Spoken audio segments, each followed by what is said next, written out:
하나님은 그 모든 사람에게 공평하신 분이죠. 인생이라는 시간을 똑같이 동일하게 주셨기 때문에, 물론 인생을 100년 남짓 한 인생을 조금 길게 살거나 조금 짧게 사는 그 차이는 있을지 모르지만, 인생이라는 시간을 하나님께서 공통적으로 제한된 시간, 누구나 제한된 시간을 산다는 것은 동일합니다. 근데 이게 우리가 인생이라는 공동체, 하나님 주신 인생이라는 시간을 살면서 우리 모두가 동의하는 하나의 깨달음이 있습니다. 그 깨달음은 인생은 내 마음대로, 내가 계획한 대로 움직여지지 않는다는 사실. 이것은 모든 인생을 살아가면서 반드시 깨닫게 되는 하나의 공통적인 깨달음입니다. 인생이 내가 계획했던 대로, 내가 처음 예상했던 대로 인생이 그렇게 사라진다면 얼마나 좋겠습니까? 내가 원하는 대로, 내가 원했던 꿈을 이룬다는 것은 그렇게 간단한 문제가 아니겠죠. 그러다 보니까 실패를 우리는 계속해서 반복합니다. 인생에서 실패라는 것은 어떻게 지극히 정상적인 삶을 살아가는 사람들에게 있어서 반드시 다가올 수밖에 없는 당연한 거죠. 실패라는 것은.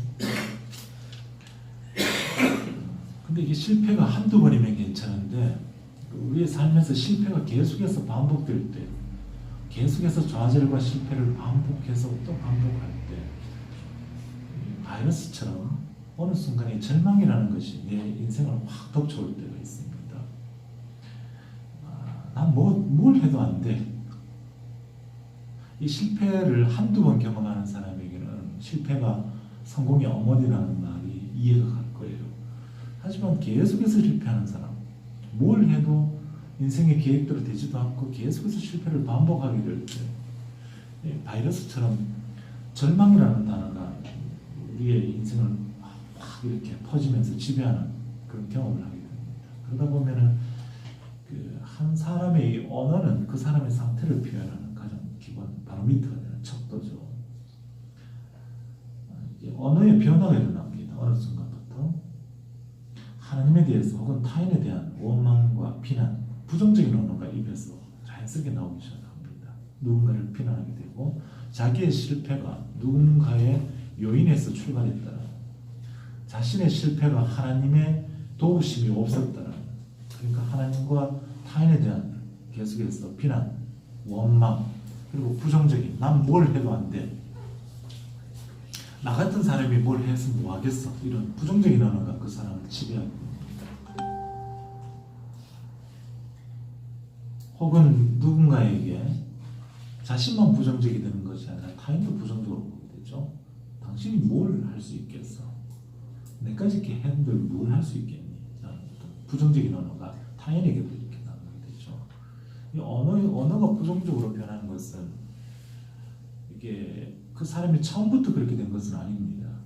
어느 순간 실패와 좌절을 계속해서 반복해서 경험하는 이 과정을 통해서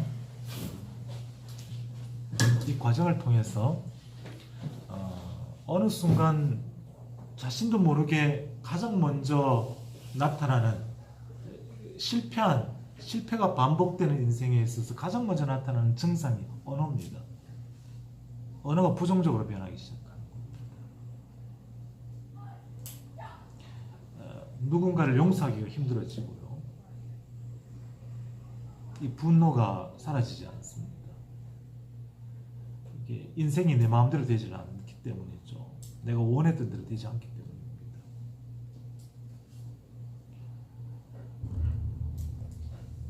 절망이라는 단어는 어느 한순간에 생기는 것이 아닙니다.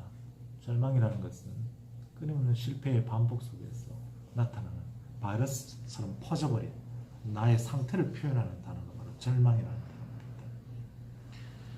생텍쥐베리의 동화 어린 왕자를 한 번씩 한번 다 읽어보셨을 겁니다. 사실은 아이들을 위한 동화가 아니라 어른을 위한 동화죠. 생텍쥐베리는 원래 직업이 공군 조종사였습니다. 제2차 세계대전 때 프랑스 출신인데 전쟁을 하다가 비행기를 몰고 전쟁을 하다가 사막에 추락하게 됩니다. 그런데 놀랍게도 기적적으로 살아납니다.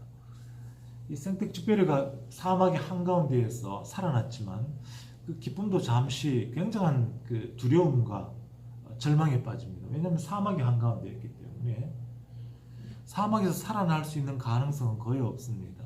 적어도 자신이 어느 정도의 추락했다는 지점을 생텍쥐페리가 계산을 했을 거죠.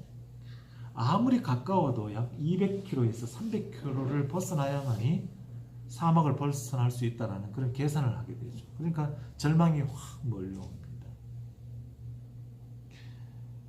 어린 왕자를 읽다 보면은 어린 왕자가 이렇게 말하는 장면이 나옵니다. 사막이 아름다운 건 어디엔가 우물을 감추고 있기 때문이야 라고 어린 왕자가 말하는 장면이 나와요. 사막이 아름다운 건 어디엔가 우물을 감추고 있기 때문이야. 굉장히 명언이죠. 굉장히 아름다운 놀라운 문장입니다. 저는 이 글을 쓰다 보니까 책을 읽다가 놀라운 문장을 만나게 되면 굉장히 흥분하는 경향이 있어요. 그 문장을 기억하고 싶고 그 문장을 반드시 어딘가 기록을 합니다. 제 책상 앞에는 포스트잇이 많이 붙어 있어요. 좋은 문장이나 책을 읽다가 아름다운 문장이 나오면 그것을 책상 앞에다가 포스트잇으로 붙여놓습니다. 붙여놓고 글을 쓰다가 그 문장을 인용을 합니다. 그리고 책상에 앉아 있으면서 그 문장을 한 번씩 보면서 도전을 받습니다. 이걸 한번 해보시길 바랍니다. 그 책을 읽다가 좋은 문장이 있거든 포스트잇에다가 반드시 기록을 하세요. 그리고 혹은 좋은 영어 문장이라든지 한글 문장이라든지 그것을 책상 앞에 붙여놓고 수시로 이 책상을 이렇게 앉는 순간 그것을 한번 이렇게 보기를 바랍니다. 그러면 굉장히 도전을 받습니다. 그 문장에 의해서 생텍쥐페리의 어린 왕자의 많은 문장을 제가 좋아하지만 그 중에서 아주 좋아하는 문장 중에 하나가 바로 이 문장이에요.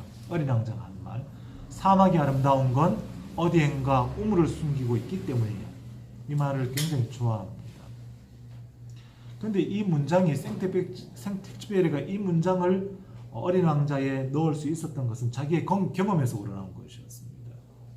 사막의 한가운데에 추락했을 때 생텍쥐페리는 굉장한 절망, 인생의 절망 앞에 부딪힙니다. 곧 죽음이 다가올 것이라는, 목말라 죽을 것이라는 그 불안, 그 두려움 앞에서 어쩔 줄 몰라 합니다. 근데 한 가지 희망은 어떻게 하든지 구조대가 자신을 구해줘야만이 살 수 있기 때문에 구조대가 자신을 구조하러 올 때까지 버텨야 한다는 것, 그리고 물을 찾아야 한다는 것. 이것이 생텍쥐페리가 사막의 한가운데에서 추락했을 때 그가 가진 절대절명의 하나의 소망이었죠. 물을 찾아야 한다는 것. 그런 사투를 벌이기 시작합니다. 사막을 걸어가면서 사투를 벌입니다. 죽음이냐 삶이냐, 죽을 것이냐 살 것이냐. 물을 찾으면 살 것이고 물을 찾지 못하면 죽을 것이죠. 그때 그에게 한 가지의 문장이 떠오릅니다. 사막을 죽음의 장소로 볼 것이냐, 사막을 저주의 장소로 볼 것이냐, 아니면은 사막에서 샘물을 찾았을 때 그 샘물을 통해서 생명을 얻는 장소로 볼 것이냐 하는 이 시각이 눈이 확 열려버립니다. 그리고 그 순간 생텍쥐페리는 이런 명언을 하죠. 사막은 아름답다. 왜? 사막이 아름다운 건 그곳에 샘물을 숨기고 있기 때문이다. 이 명언을 남깁니다. 그리고 이 명언을 자신이 쓴 어린 왕자에 집어넣습니다. 사막을 바라보는 두 가지 눈이 있다는 겁니다.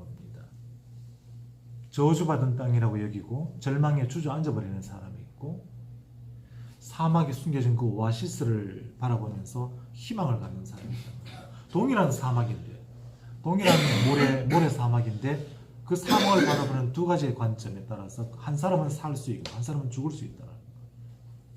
그러니까 결국은 인생이 사막과 같다는 느낌을 가질 때가 많습니다. 왜?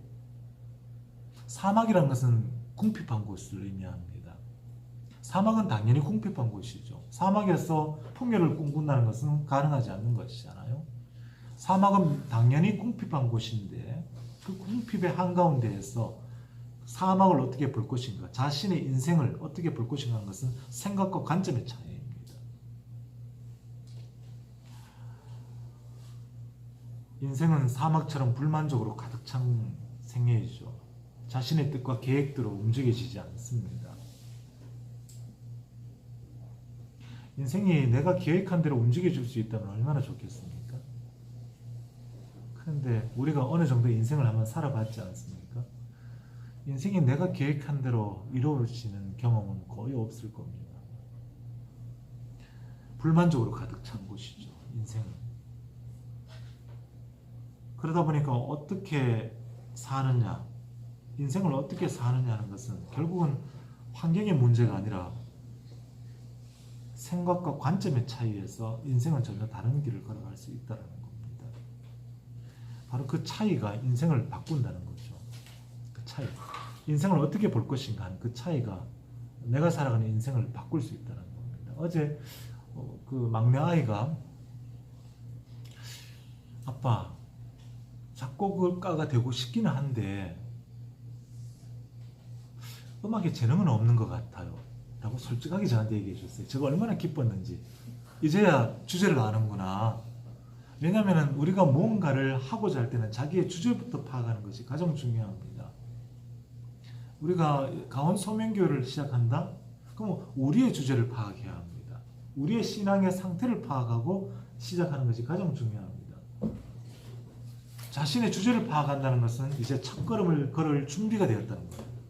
굉장히 그거는 신선하고 놀랍고 아름다운 자기 발견이에요. 항상 거기에서부터 자기가 출발하는 거예요.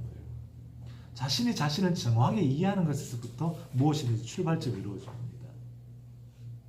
그래서 제가 한 가지 조언을 해줬어요. 부모는 아이의 목표는 아닙니다. 부모가 아이의 목표가 되면은 제2의 부모가 탄생해요.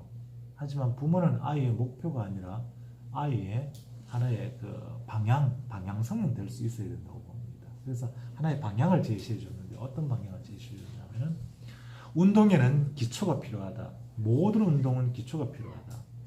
축구를 잘하려면 드리블을 잘하는 것이 아니라 체력이 중요한 것이다. 90분을 뛰을 수 있는 체력. 그것은 기본이 되어야 한다. 그 기본이 되지 않고 아무리 드리블 연습을 하더라도 상대편 골대까지 마구 달려갔다가 내려오지 못한다. 지쳤어. 10분도 뛰지 못한다.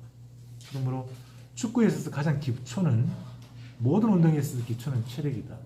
그렇다면 음악에 있어서 기초는 무엇이 되어야 되겠니? 모든 시대의 음악을 다 들어봐라. 모든 시대의 음악. 16세기, 17세기 바흐의 바로크 시대의 음악을 다 들어봐라. 모차르트, 모든 음악을 다 들어봐라. 그리고 나서 너의 세계를 한번 펼쳐가보라. 그 조언을 해줬죠. 그러더니 이 아이가 종일 바흐의 음악을 듣기 시작하는 겁니다. 그리고 바로크 음악이 무엇인지를 인터넷을 검색하기 시작하고 바로크 음악의 특징을 찾기 시작하죠. 이제 겨우 시작이죠. 음악의 세계가 얼마나 넓습니까? 모든 시대의 음악을 다 들어볼 수 있다는 것. 우리 지구에 80억 인구가 살지만 우리가 살아왔던 이 인류가 만들어 놨던 모든 음악을 다 듣고 죽는 사람은 아무도 없을 거예요. 그래서 너는 음악가, 작곡가가 되기 전에 모든 음악을 한번 다 들어보고 너의 인생을 마칠 수 있다면 그것도 참 충분히 값어치 있는 인생일 거다. 그 지구의 80억 인구 중에 몇 명 되지 않는 인생을 사는 것이다. 이 아이가 음악을 듣기 시작합니다. 이 아이가 작곡가가 될 수 있을까? 저는 그런 생각을 가지지는 않습니다. 음악 평론가가 될 수도 있고, 아니면 음악이 아니라 나중에는 음악이 취미가 될 수도 있겠죠. 다른 직업을 가지고. 하지만 이 아이의 인생은 달라지겠죠. 생각과 관점의 차이가 인생을 바꿉니다. 우리 광고 중에 그런 광고 본 적이 있나요? 의자가 인생을 바꾼다. 그런 광고 본 적이 있습니까? 제가 그 회사 제품을 홍보하지는 않겠습니다. 명칭은 말씀드리지 않겠습니다. 의자가 인생을 바꾼다. 굉장히 저는 짧지만 명료하고도 아주 깊이 있는 그 카피예요. 그 용어가 의자가 인생을 바꾼다. 그러니까 당신이 어떤 의자에 앉느냐에 따라서 당신의 인생이 달라질 수 있다. 아무 의자나 앉지 마세요. 그런 뜻이거든요. 꼭 우리가 만든 제품 의자를 앉으셔야 인생이 바뀝니다. 그런 말이에요. 인생도 마찬가지예요. 우리 인생이 어차피 사막과 같은 인생이고 내 계획과 내 뜻대로 되지 않는 인생이라면 이 인생을 어떻게 살 것이냐는 문제는 생각과 관점의 차이입니다. 환경의 문제가 절대 아니라는 것이죠. 환경은 어차피 사막입니다.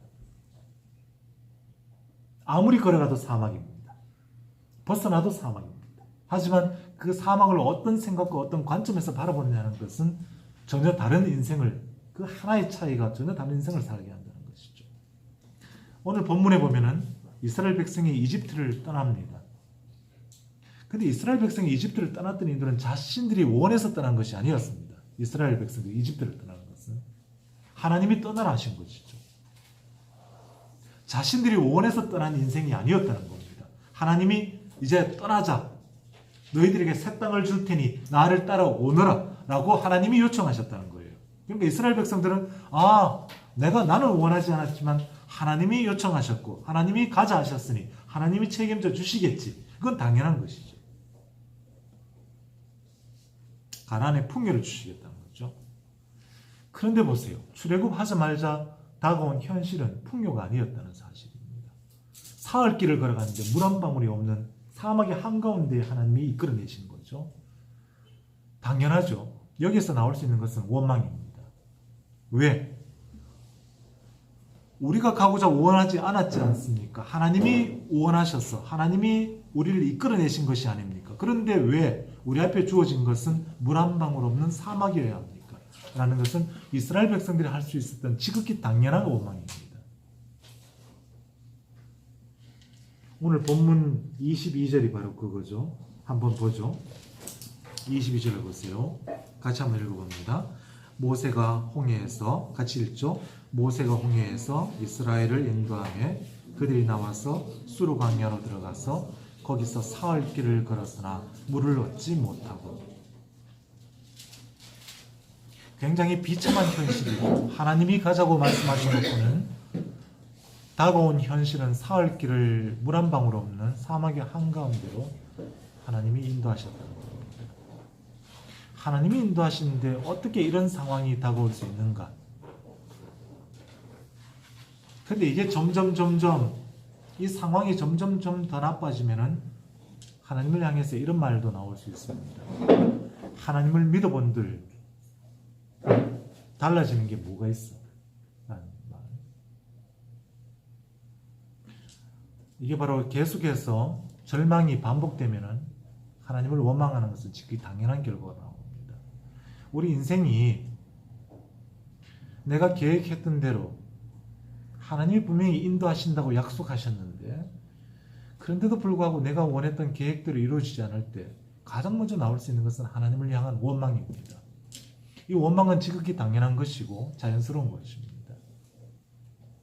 이스라엘 백성도 그랬습니다. 하나님을 믿어본들 뭐해? 달라지는 게 없는데. 근데 이때 이스라엘 백성들이 마라에 도착합니다. 사흘길을 걸어서 마라라는 지역에 도착하는데 그곳에서 샘물을 발견합니다. 그때 이스라엘 백성들이 어떤 감정을 느꼈을까? 한번 보죠. 23절 같이 읽어봅니다. 마라에 이르렀더니 그곳 물이 있어서 마시지 못하겠으므로 그 이름을 마라라 하였더라. 역시 하나님을 믿기를 잘했어. 잠시 하나님을 원망했지만 역시 하나님은 살아계셔. 왜? 마라에 도착하니까 샘물을 발견했거든요. 3일 만에 샘물을 발견했습니다. 얼마나 기뻤겠습니까? 죽음의 그 한가운데 있다가 샘물을 발견했으니 감사가 나오는 건 당연하죠. 원망이 갑자기 감사로 바뀝니다. 원망이. 하나님을 향한 철저한 원망이. 믿어본들 뭐해? 라고 말했던 그 원망이 다시 한번 감사로 바뀌는 현장. 하나님 감사합니다. 역시 당신이 인도하시니까 뭔가 다르군요. 예, 당신을 믿기를 참 잘한 것 같습니다. 이제부터 당신을 원망하지 않겠습니다. 이제부터는 당신을 감사하겠습니다. 그런데 그 감사가 몇 시간을 가지 못합니다. 그 물을 먹었는데 다 물을 토해내기 시작합니다. 복통에 시달립니다. 그 물은 쓴물이었습니다. 염분이 강한, 한 모금도 마실 수 없는 쓴물이었습니다. 그 순간 다시 감사가 원망으로 또 바뀝니다. 하나님이 우리를 죽이시려고 작정하셨구나. 겨우 준 물이 먹지도 못하는 물이란 말인가? 겨우 이런 물을 주시려고 하나님이 애굽에서 출애굽하게 하셨는가? 하나님의 능력이란 게 겨우 이 정도인가? 다시 하나님을 향한 원망으로 바뀝니다. 하나님을 향한 원망, 그리고 마라의 물을 발견하자 감사, 그 감사가 다시 쓴물이 되자 원망, 또 바뀌기 시작합니다. 이스라엘 백성들도 어느 정도는 짐작을 했었습니다. 출애굽하고 나서 사막을 건널 거라는 것을 어느 정도 짐작을 했었습니다. 하지만 하나님이 인도하시기 때문에 그렇게 염려하지는 않았었던 겁니다. 어느 정도의 물이 없을 거라는 걸 예상은 했었습니다. 하지만 적어도 하나님이 인도하시기 때문에 이렇게 사흘 동안 물이 없는 이런 척박한 환경이 되리라고는 상상하지 못했습니다. 그리고 겨우 물을 발견했는데 그 물이 쓴물이었다는 것은 정말 하나님에 대한 원망이 더욱 절망으로 바뀌는 순간이었죠.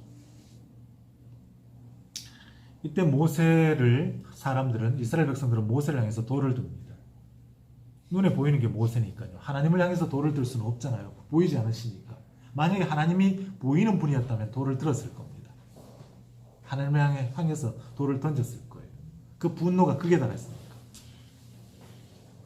중간에 우리가 읽지 않았지만 어떤 말이 나오냐면 애굽으로 돌아가자는 말이 계속해서 나옵니다. 중간에 계속해서 돌아가자.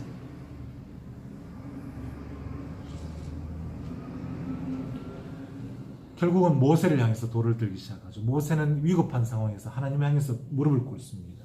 엎드립니다. 하나님 도와주십시오. 하나님 도와주십시오. 그때 하나님께서 모세에게 한 가지의 말씀을 전해줍니다. 사막에서 구할 수 있는 한 나무의 가지를 그 샘물에 던지라고 말합니다.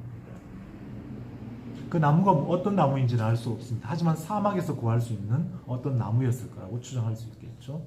그 나무를 샘물에 던지자 그 쓴물이, 염도가 높았던 쓴물이 단물로 변하기 시작합니다. 염도가 사라져 버립니다. 그리고 사람이 먹을 수 있는 물로 변하기 시작하죠. 그때 이스라엘 백성들은 환호를 지르기 시작합니다. 이제 살았구나. 이제 살았구나. 그리고 나서 하나님을 향해서 다시 감사하기 시작합니다. 하나님 감사합니다. 먹을 수 있는 물을 주신 하나님 감사합니다.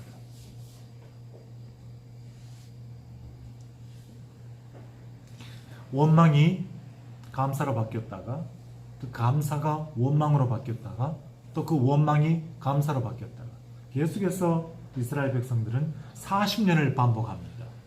이제 시작이었어요. 이게 시작입니다. 말하는 시작에 불과했었습니다. 40년 동안 이스라엘 백성들은 하나님을 향한 감사와 원망을 계속해서 반복합니다. 그러다가 출애굽 세도는 원망으로 시작해서 원망으로 광야에서 끝나버립니다.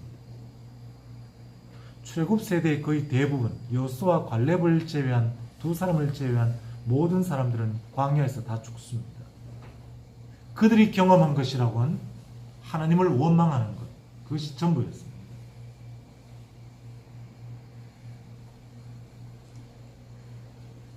한편으로는 이해가 갑니다. 한편으로 우리가 이스라엘 백성들, 광야에서 죽었던 출애굽 세대, 그 1세대가 왜 하나님을 그렇게 원망하다 죽을 수밖에 없었는지를 충분히 심정적으로는 이해할 수 있습니다. 왜? 자기들이 원해서 나온 것이 아니었기 때문에. 하나님이 가자고 해석한 것이었기 때문에. 적어도 하나님이 가자고 해석한 것이라면 하나님의 풍요를 허락해 주셔야만 했다는 것. 그런데 그들의 눈앞에 다가온 것은 항상 목마름, 배고픔, 추위, 두려움, 이것이 전부였습니다. 그들은 항상 광야에서 물을 구해야 했고, 만나를, 음식을 구해야 했고, 고기를 구해야 했고, 40년을 하나님의 울부짖어했던 생이었으니까. 한 인간의 인생으로 보면은 그들은 충분히 이해할 수 있습니다. 우리는 그들을 향해서 믿음이 없다. 그들은 하나님을 원망만 하다가 죽었다. 그들은 참으로 불행한 인생을 살았다. 우리는 그렇게 말할 수 있지만, 근데 우리가 그 입장이었다면 충분히 이해할 수 있지 않나요? 하나님이 가자고 불러내 놓으셨거나 하나님이 불러내 주셨으면 적어도 먹고 입고 마시는 모든 문제를 부르짖기 전에 다 해결해 주셔야 되는 거 아닌가요? 근데 그들은 항상 그런 삶을 40년을 그런 삶을 살다가 원망만을 배우다 죽어버리게 됩니다. 근데 아까 우리가 다시 한번 돌아가보죠. 어차피 사막과 같은 인생, 어차피 궁핍이 예견된 인생이라면 그 사망을 어떻게 살 것이냐 하는 것은 생각과 관점의 문제에서 한 인간의 인생은 달라질 수 있다. 보죠. 이스라엘 백성들이 하나님을 원망했던 가장 궁극적인 이유는 뭐였을까? 계속해서 40년을 걸어갑니다. 적어도 40년을 걸었으면 하나님이 약속하셨던 가나안이 가까워져야 된다는 거죠. 가나안이 가까워진다는 것은 궁핍은 점점 사라지고 남은 생애 동안에 가나안이 가까워진다는 것은 풍요가 이제 점점 늘어나야 되는데, 궁핍이 줄어들고 풍요가 늘어나야 될 시점이 되었는데 40년이 지났다면, 그런데 여전히 풍요는 늘어나지 않고 궁핍은 여전히 지속되더라는 거죠. 이것이 이스라엘 백성들이 하나님을 원망했던 가장 큰 이유입니다. 왜 하나님 40년을 적어도 걸었다면, 당신이 약속하신 가나안이 가까웠다면 풍요는 적어도 가까워져야 되는 것이 아니냐고, 궁핍은 적어도 줄어드는 것이 아니냐고. 근데 전혀 그런 상황이 일어나지 않더라는 거죠. 오히려 비참한 현실은 더욱 비참해진다는 것. 결국 이 출애굽 때부터 시작된 원망이 40년이 지나서 사망에서 뼈를 묻기까지 원망으로 끝나버려요. 여호수아 갈렙을 제외하고 모든 이스라엘 백성들이, 광야에서 태어난 이스라엘 백성을 제외한 출애굽의 세대는 그렇게 죽게 됩니다. 그런데 여기서 생각의 관점의 차이를 보죠. 광야에서 출애굽했던 이스라엘 백성들과 여호수아 갈렙도 광야에서 애굽에서 출애굽했던 세대였습니다. 그런데 왜 여호수아 갈렙은 가나안에 들어갈 수 있었고 나머지 이스라엘 백성들은 광야에서 죽었을까? 둘의 차이는 뭐였을까 하는 거예요. 둘의 차이는 뭐였을까? 둘은 왜 가나안에 들어갈 수 있었고 나머지 이스라엘 백성들은 다 광야에서 원망을 하다 죽을 수밖에 없었을까? 생각과 관점의 차이입니다. 지금 당장 눈앞에 보이는 현실, 그 비참한 현실, 그 현실 앞에서 절망하고 원망하고 하나님이 약속하신 약속이 이루어지지 않음에 초조해하고 두려워했던 것은 이 출애굽한 이스라엘 백성이었습니다. 하지만 여호수아와 갈렙은 40년의 인생을 똑같이 걸어가면서도 하나님이 약속이 가까워지고 있다는 것을 본 겁니다. 무엇을 보느냐의 차이입니다. 둘 다 가나안이 가까워지고 있었는데도 한쪽은 이스라엘 백성들은 여전히 비참한 현실 앞에서 그 현실을 본 것이죠. 사막의 현실을 본 것이고 여호수아와 갈렙은 가나안의 현실을 보기 시작하는 겁니다. 바로 그 생각과 관점의 차이에서 둘은 전혀 다른 길을 걷게 된다는 겁니다. 가나안이 점점 가까워지고 있는가, 이것을 여호수아와 갈렙은 보기 시작했고 이스라엘 백성들은 여전히 사막이야 라는 관점에서 자신의 삶을 보기 시작했던 거죠. 아브라함 이야기를 한번 해보죠. 창세기 12장에서 29장까지가 아브라함 이야기가 나옵니다. 하나님이 아브라함을 갈대아 우르에서 불러냅니다. 아브라함이 원한 게 아니었어요. 아브라함이 원한 게 아니에요. 하나님이 아브라함을 불러내신 거예요. 그리고 나서 약속을 하나 주세요. 내가 너로 하여금 수많은 민족의 아버지가 되게 만들어 줄 것이다. 내 자손을 통해서. 수많은 민족이 너를 통해서 축복을 받게 될 것이다. 자손의 복을 하라고 합니다. 아브라함은 그 약속을 믿고 갈대아 우르 자기의 친척, 자기의 고향을 떠납니다. 당시에 고향을 떠난다는 것은 곧 강도와 나그네, 강도의 그 위험, 언제 죽음이 다가올지 모르는 보호의 장벽이 해제되었다는 것을 의미합니다. 당시만 해도 시족사회였기 때문에 시족사회라는 것은 그 시족이라는 울타리 안에서만 생명을 보존할 수 있는 거예요. 그것을 떠나는 순간 자신을 보호할 수 있는 수단이 사라진다는 걸 의미합니다. 그런데 아브라함은 떠납니다. 왜? 하나님이 자기를 지켜줄 거라는 확고한 믿음이 있었기 때문이죠.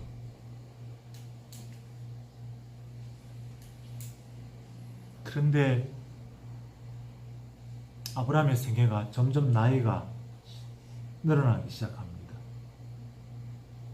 75세, 80세, 95세, 100세 계속해서 나이가 늘어납니다.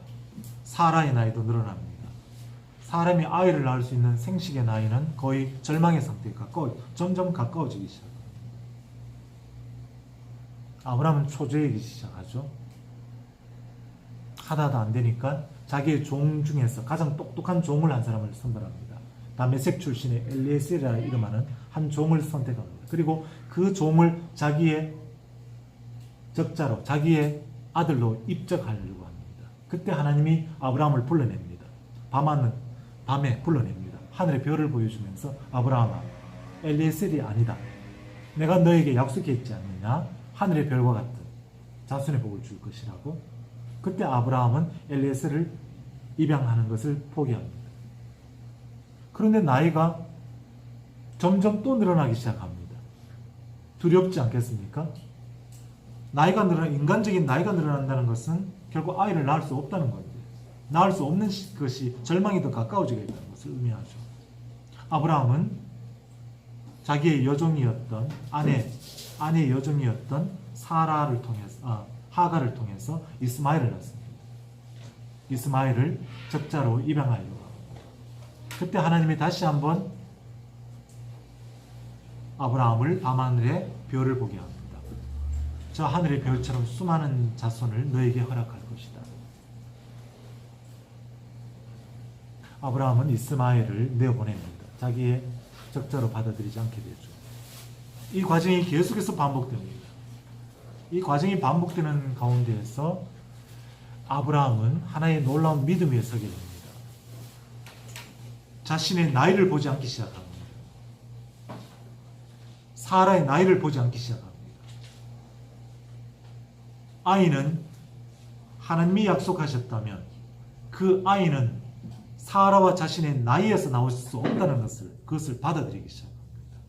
인간적인 차원을 뛰어넘어 버립니다. 영적인 차원으로, 하나님의 차원으로 자기의 신앙을 끌어올려 버립니다. 여호수아 갈렙처럼 지금 가는 것은 절망의 비참한 현실이지만, 하지만 그 거리는 가나안이 가까워져 있다라는 관점에서 여호수아 갈렙은 그 관점에서 봤기 때문에 희망으로 봤던 것이죠. 자기의 걸어가는 길을. 아브라함도 마찬가지입니다. 하나님의 때가 가까워지고 있다는 것을 봅니다. 자기 인간적인 한계는 멀어진다고 보았지만, 그러나 하나님의 때는 가까워지고 있다. 왜? 자기의 인생은 하나님의 손에 맡겨졌다는 것을 그 순간에 이제야 받아들이기 시작합니다. 그전에는 모든 인간적인 수단을 다 동원합니다. 엘리 종 중에서 가장 똑똑한 종을 뽑기도 하고, 하가를 통해서 이스마엘을 낳아서 자기의 양조로 입적하려고도 하고, 모든 수단을 동원합니다. 왜? 인간적인 생식의 수단이 최소한 있을 동안에 이 문제를 해결해야 된다는 그 두려움 앞에 섰기 때문이죠.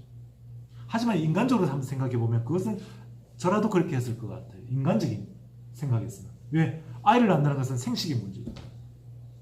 그런데 아브라함이 바로 이 하나님 앞에서 계속해서 이 과정을 반복하는 가운데에서 아브라함은 인간적인 차원을 그 순간 뛰어넘기 시작합니다. 영적인 차원으로 자신의 신앙을 한 단계 끌어올려 버립니다. 그 순간부터 아브라함은 생식의 나이가 보이지 않습니다. 사라의 나이가 보이질 않습니다. 사라가 89세가 되었는데도 전혀 요동이 일어나지 않습니다. 자신의 나이가 100세가 다 되었는데도 요동이 일어나지 않습니다. 왜? 하나님이 약속하셨으니까. 하나님이 당신의 방법으로 이루실 거라. 그 믿음. 그러니까 아브라함은 나이가 점점 들어갈수록 절망이 깊어지는 것이 아니라 하나님의 약속의 희망이 가까워지고 있다는 놀라운 생각과 관점의 차이에 도달하게 됩니다. 우리의 삶을 한번 들여다보죠. 우리의 삶의 어떤 부분에 지금 절망의 벌레가 좀먹고 있는지를 한번 들여다보기를 바랍니다. 우리의 삶의 어떤 부분에 절망의 벌레가 우리를 좀먹고 있는지, 우리는 어떤지, 40년 그 사막의 인생에서 우리가 가고 있는 이 길에서 지금 가나안이 점점 더 가까워지고 있다라는 생각의 관점에서 우리의 삶을 걸어가고 있는 것인지, 아니면 여전히 사막의 모래만을 보고 있는지, 아브라함처럼 100세가 다가올수록 하나님의 약속이 더욱더 선명해지고 있는 것인지, 아니면 인간적인 절망 앞에서, 현실 앞에서, 이 상황 앞에서 점점 절망이 깊어져 가고 있는 것인지, 여러분의 신앙을 한 차원 끌어올리기를 바랍니다. 하나님의 약속이 우리에게 주어졌다면 우리의 신앙을 영적인 차원으로 한 단계를 끌어올리셔야만 합니다. 절망이 깊어지는 시간이 아니라, 환경이 아니라 하나님의 우리를 향한 약속이 점점 더 가까워지고 있다는 그 희망에, 놀라운 희망에 붙들릴 수 있는 신앙. 이 신앙이 여호수아와 갈렙을 가나안 땅으로 들어가게 하는 놀라운 결정적인 동기였고, 아브라함이 100세에 아이를 낳고 그 이삭을 통해서 수많은 자손이 복을 받는 놀라운 축복의 근원이 되기 시작했다는 거죠. 이 차이는 매우 미세한 차이일 겁니다. 하지만 이 미세한 차이가 우리의 인생을 결정하는 겁니다. 절망으로 끝나버릴 인생인지, 아니면 하나님의 놀라운 영적 희망에 붙들린 인생인지가 이 차이에서 나타납니다. 관점의 차이입니다. 하나님은 우리 자신을 절망의 사막에 가두지 않기를 원하십니다.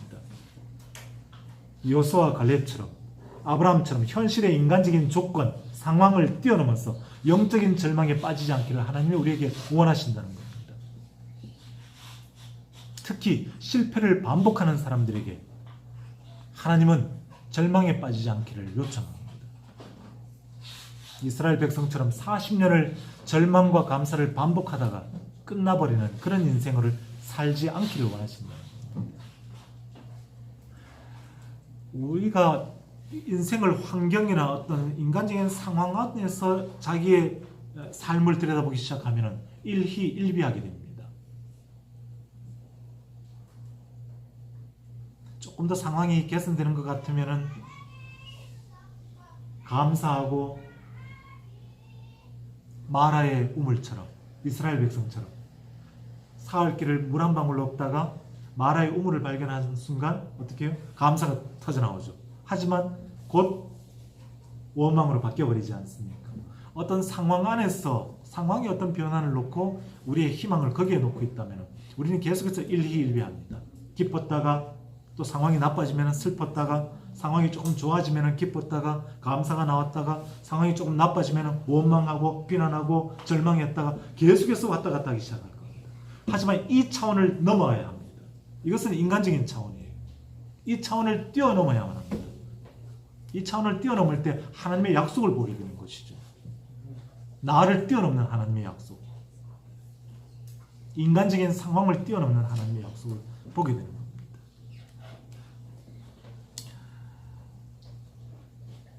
하나님께서 우리에게 이런 희망을 주시기를, 아브라함이